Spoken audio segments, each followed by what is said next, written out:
Leaflet বিতরণকালে Awami লীগের নেতাদের গণধোলাই দিয়ে পুলিশের সোপর্দ।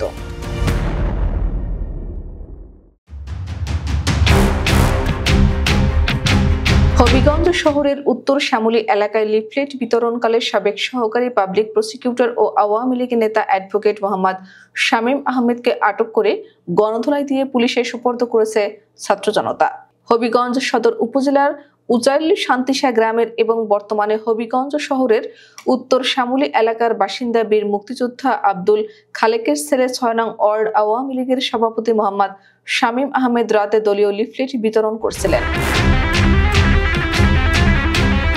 এ সময় বিএনপি নেতা লুৎফর রহমান, যুবদল নেতা হেলালুর রহমান তুর্কি, ছাত্রদল নেতা মোস্তাফিজুর রহমান রাসেল, রিয়াজ, মাহফুজ সহ বৈষম্য বিরোধী ছাত্র আন্দোলনের কয়েকজন তাকে আটক করেন। এ সময় শামীম উচ্চস্বরে বলেন, আওয়ামী লীগ করে কি হয়েছে? আওয়ামী লীগ তো নিষিদ্ধ দল নয়, লিফলেট বিতরণ করবই। এতে বিক্ষুব্ধ হয়ে ছাত্র জনতা তাকে মারপিট করে সদর থানায় খবর দিলে পুলিশ ঘটনাস্থলে গিয়ে তাকে থানায় নিয়ে যায়।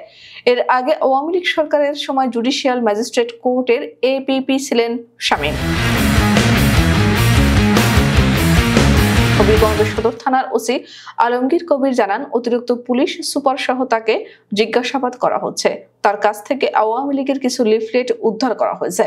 তার বিরুদ্ধে আইনানুগ ব্যবস্থা প্রক্রিয়াধীন। এদিকে শরীয়তপুরের ভেদরগঞ্জ উপজেলা সাব রেজিস্ট্রার কার্যালয়ের সামনে শনিবার দুপুরে এ ঘটনা ঘটে। আটককৃত শাহাদাত হোসেন ভেদরগঞ্জ উপজেলার সখীপুর থানার চর কুমারিয়া ইউনিয়নের দেওয়ানকান্দি গ্রামের ফারুক গোলদারের ছেলে ও ফাতেমা জাহান মিতা একই ইউনিয়নের চরকান্দা গ্রামের কাঞ্চন ঢালির মেয়ে। স্থানীয় সূত্রে জানা গেছে, শনিবার দুপুরে 10 থেকে 12 জনের একটি দল সাব রেজিস্ট্রার কার্যালয়ের সামনে বিভিন্ন চায়ের দোকান ও যানবাহনের ক্ষমতাচ্যুত আওয়ামী লীগের লিফলেট বিতরণ করে। এ সময় বিএনপি নেতাকর্মীরা টের পেয়ে তাদেরকে আটক করার চেষ্টা করলে সবাই পালিয়ে গেলেও শাহাদাত ও মিতা নামে দুইজনকে আটক করা হয়। কোনো পদপদবি না থাকলেও তারা দুইজনই আওয়ামী লীগের সমর্থক। পরে তাদেরকে ভেদরগঞ্জ থানা পুলিশের কাছে সোপর্দ করা হয়। ভেদরগঞ্জ থানার ওসি পারভেজ হাসান সেলিম বলেন, স্থানীয়দের মাধ্যমে খবর পেয়ে আওয়ামী লীগের লিফলেট বিতরণকালে লিফলেট সহ দুইজনকে আটক করে থানায় নিয়ে আসা হয়েছে। তাদের বিরুদ্ধে মামলা প্রক্রিয়াধীন রয়েছে। উল্লেখ্য, প্রধান উপদেষ্টার প্রেস সচিব শফিকুল আলম বলেছেন, গণহত্যা, হত্যাকাণ্ড ও দুর্নীতির জন্য ক্ষমা না চাওয়া পর্যন্ত আওয়ামী লীগকে বিক্ষোভ করার অনুমতি দেয়া হবে না। দলটির পতাকা তলে কেউ যদি অবৈধ বিক্ষোভ করার সাহস করে তবে তাকে আইনের মুখোমুখি হতে হবে বলেও হুঁশিয়ারি দেন তিনি। বুধবার সামাজিক যোগাযোগ মাধ্যম ফেসবুকে দেয়া এক স্ট্যাটাসে একথা লেখেন।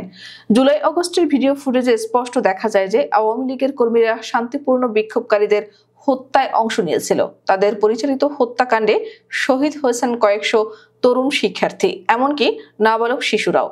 জুলাই গণ অভ্যুত্থানের সময় গণহত্যা, খুন ও তাণ্ডবের জন্য দায়ী শেখ হাসিনার নেতৃত্বাধীন আওয়ামী লীগের দলীয় সরকার।